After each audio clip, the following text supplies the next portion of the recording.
이게 세금하고 인허가는 인허가 같은 경우는 어디 물어보면 제일 좋냐면 구청에 물어보면 제일 좋아요.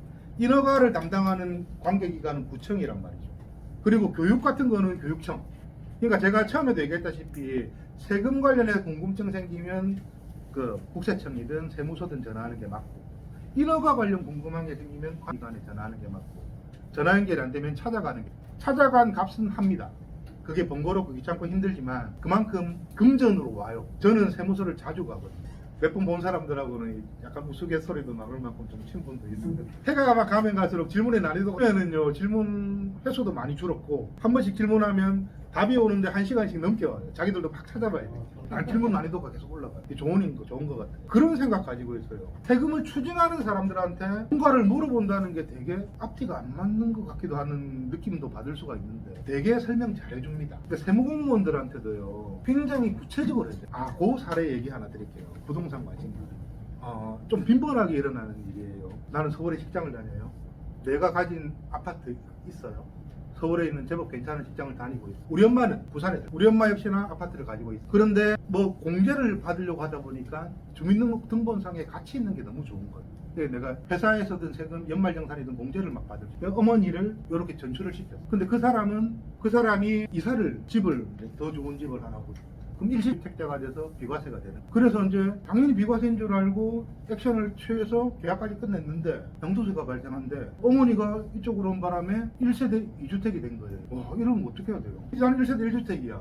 근데 어머니를 편법, 정작가 표현으로 하면 작은 욕심으로 편법을 했잖아요. 실질적으로 안 살지만. 그런 거 많아요, 직장인들. 주민등록상에만 같이 있는 거야. 근데 큰일이 벌어졌네. 양도소득세가 몇 천만 원 나와요. 뜻하지 않은 몇 천만 원이 이제 세무서에서 심지어는 소명 편물 납부하라. 그럼 어떻게 해야 돼? 이런 경우 제법 있다. 억울하잖아. 억울한데 내가 편법을 썼어.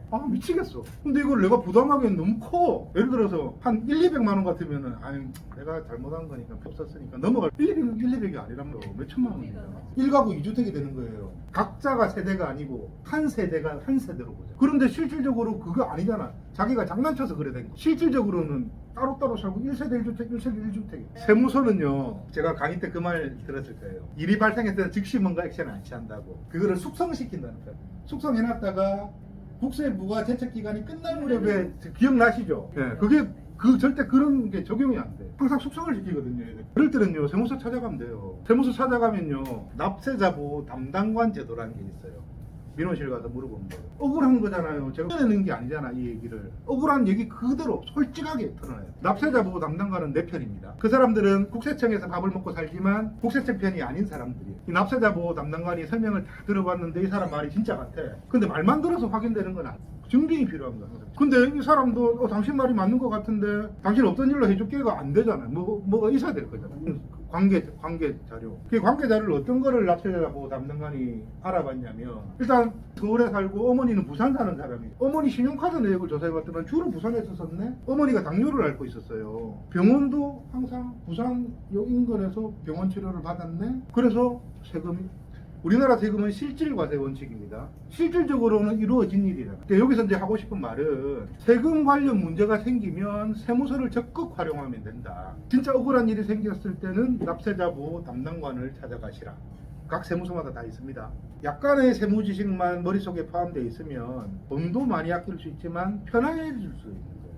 괜히 뭐 세무서 찾아가서 옥신각신하고 뭐 이런 과정이 없을 수도 있으니까. 세금 상식은 배우는 게 너무 중요하다.